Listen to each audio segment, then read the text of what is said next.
Praise lord అండి అందరికీ. Bible reading in 6 months. Day 108, April 18.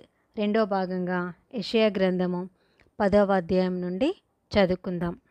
విధవరాండ్రు తమకు దోపుడు సొమ్ముగా ఉండవలెననియు, తల్లిదండ్రులు లేని వారిని కొల్లబెట్టుకొనవలెననియు కోరి, న్యాయ విమర్శ జరిగింపకుండా దరిద్రులను తొలగించుటకును, నా ప్రజలలోని బీదల న్యాయమును తప్పించుటకును, అన్యాయపు విధులను విధించు వారికిని, బాధాకరమైన శాసనములను వ్రాయించు వారికిని శ్రమ. దర్శన దినమున దూరం నుండి వచ్చు ప్రళయ దినమున మీరేమి చేయుదురు? సహాయము నొందుటకు ఎవరి యొద్దకు పారిపోవుదురు? మీ ఐశ్వర్యమును ఎక్కడ దాచుకొందురు? వారు చెరపట్టబడిన వారి క్రింద దాగుకొనుచున్నారు, హతులైన వారి క్రింద కూలుచున్నారు. ఈలాగు జరిగినను యెహోవా కోపము చల్లారలేదు, ఆయన బాహువు ఇంకను చాపబడి ఉన్నది. అష్షూరీయులకు శ్రమ. వారు నా కోపమునకు సాధనమైన దండము. నా దుడ్డుకర్ర, నా ఉగ్రత వారి చేతిలో ఉన్నది. భక్తిహీనులకు జనముల మీదికి నేను వారిని పంపెదను. దోపుడు సొమ్ము దోచుకునుటకును, కొల్ల పెట్టుటకును, వీధులను త్రొక్కించుటకును, నా ఉగ్రతకు పాత్రులకు జనులను గూర్చి వారికి ఆజ్ఞాపించెదను. అయితే అతడు అలాగనుకొనడు. అది అతని ఆలోచన కాదు. నాశనం చేయవలెననియు, చాలా జనములను నిర్మూలం చేయవలెననియు అతని ఆలోచన. అతడు ఇట్లా అనుకొనుచున్నాడు, నా అధిపతులందరూ మహారాజులు కారా? కల్నో కర్కెమీషు వలె నుండలేదా? హమాతు అర్పాదు వలె నుండలేదా? షోమ్రోను దమస్కు వలె నుండలేదా? విగ్రహములను పూజించు రాజ్యములు నా చేతికి చిక్కినవి కదా. వాటి విగ్రహములు యెరూషలేము షోమ్రోనుల విగ్రహముల కంటే ఎక్కువైనవి కదా. షోమ్రోనునకును దాని విగ్రహములకును నేను చేసినట్లు యెరూషలేమునకును దాని విగ్రహములకును చేయకపోదునా అనెను. కావున సియోను కొండ మీదను యెరూషలేము మీదను ప్రభు తన కార్యమంతయు నెరవేర్చిన తర్వాత నేను అష్షూరు రాజు యొక్క హృదయ గర్వము వలని ఫలములను బట్టియు, అతని కన్నుల అహంకారపు చూపులను బట్టియు అతని శిక్షింతును. అతడు, నేను వివేకిని, నా బాహుబలం చేతను నా బుద్ధి చేతను అలాగు చేసి తిని, నేను జనముల సరిహద్దులను మార్చి వారి ఖజానాలను దోచుకొంటిని. మహాబలిష్ఠుడనై సింహాసనాసీనులను త్రోసివేసి తిని. పక్షిగూటిలో ఒకడు చేయి వేసినట్టు జనముల ఆస్తి నా చేత చిక్కెను. ఒకడు విడవబడిన గుడ్లను ఏరుకొనున్నప్పుడు రెక్కను ఆడించినది అయినను, నోరు తెరిచినది అయినను, కిచకిచలాడు ఐదైనను లేకపోవునట్లు నిరభ్యంతరముగా నేను సర్వలోకమును ఏరుకొనుచున్నానని అనుకొనును. గొడ్డలి తనతో నరుకువాని చూచి అతిశయించున, రంపము తనతో కోయివారి మీద పొగడుకొనున, కోల తన్నెత్తు వానిని ఆడించినట్లును, దండము కర్ర కాని వానిని ఎత్తినట్లును ఉండును కదా. ప్రభువును సైన్యములకు అధిపతి నగు యెహోవా బలిసిన అష్షూరీయుల మీదికి క్షయరోగము పంపును. వారి క్రింద అగ్నిజ్వాలల గల కొరివి కట్టే రాజును, ఇశ్రాయేలు యొక్క వెలుగు అగ్నియును, అతని పరిశుద్ధ దేవుడు జ్వాలయగును. అది అష్షూరు యొక్క బలురక్కసి చెట్లకును గచ్చ పొదలకును అంటుకొని ఒక్క దినమున వాటిని మృంగివేయును. ఒకడు వ్యాధిగ్రస్తుడై క్షీణించిపోవునట్లుగా శరీర ప్రాణములతో కూడా అతని అడవికిని అతని ఫలభరితమైన పొలములకును కలిగిన మహిమను అది నాశనము చేయును. అతని అడవి చెట్ల శేషము కొంచెమగును, బాలుడు వాటిని లెక్క పెట్టవచ్చును. ఆ దినమున ఇశ్రాయేలు శేషమును, యాకోబు కుటుంబీకులలో తప్పించుకొనిన వారును, తమను హతము చేసిన వానిని ఇంకను ఆశ్రయింపక సత్యమును బట్టి ఇశ్రాయేళ్ల పరిశుద్ధ దేవుడైన యెహోవాను నిజముగా ఆశ్రయించెదరు. శేషము తిరుగును, యాకోబు శేషము బలవంతుడగు దేవుని వైపు తిరుగును. నీ జనులైన ఇశ్రాయేలు సముద్రపు ఇసుకల వలె ఉండినను దానిలో శేషమే తిరుగును. సమూల నాశనము నిర్ణయింపబడెను, నీతి ప్రవాహం వలె వచ్చును. ఏలయనగా తాను నిర్ణయించిన సమూల నాశనము ప్రభువును సైన్యములకు అధిపతియునగు యెహోవా సర్వలోకమున కలుగజేయును. ప్రభువును సైన్యములకు అధిపతియునగు యెహోవా ఇలాగు సెలవిచ్చుచున్నాడు, సియోనులో నివసించుతున్న నా జనులారా, ఐగుప్తీయులు చేసినట్టు అష్షూరు కర్రతో నిన్ను కొట్టి నీ మీద తన దండము ఎత్తినను వానికి భయపడకుము. ఇంకను కొద్ది కాలమైన తర్వాత నా కోపము చల్లారును, వారిని నాశనం చేయుటకు నా ఉగ్రత తిరుగును. ఓరేబు బండ యొద్ద మిద్యానును హతము చేసినట్లు సైన్యములకు అధిపతి అగు యెహోవా తన కొరడాలను వాని మీద ఆడించెను. ఆయన దండము సముద్రము వరకు వచ్చెను. ఐగుప్తీయులు దండమెత్తినట్లు ఆయన దాని నెత్తును. ఆ దినమున నీ భుజము మీద నుండి అతని బరువు తీసివేయబడును. నీ మెడ మీద నుండి అతని కాడి కొట్టివేయబడును. నీవు బలిసినందున ఆ కాడి విరగొట్టబడును.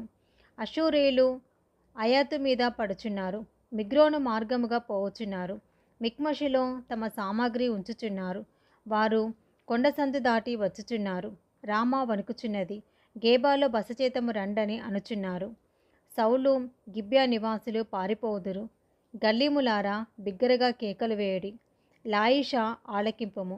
అయ్యయ్యో, అనాతోతు మద్మేన జనులు పారిపోవుదురు. గిబా నివాసులు పారిపోవుదురు. ఈ దినమే దండు నోబులో దిగును. ఈ దినమే సియోను కుమారి పర్వతమును యెరూషలేము కొండ మీద వారు తమ చెయ్యి ఆడించుదురు. చూడుడి, ప్రభువును సైన్యముల అధిపతియునగు యెహోవా భీకరముగా కొమ్మలను తెగగొట్టగా మిక్కిలి ఎత్తుగల చెట్లు నరకబడును, ఉన్నతమైనవి పడిపోవును. ఆయన అడవి పొదలను ఇనుప కత్తితో కొట్టివేయును. లెబానోను బలవంతుడైన ఒకని చేత కూలిపోవును. యెషయా గ్రంథం 11వ అధ్యాయము. యెషయి మొద్దు నుండి చిగురు పుట్టును. వాని వేరుల నుండి అంకురము ఎదిగి ఫలించును.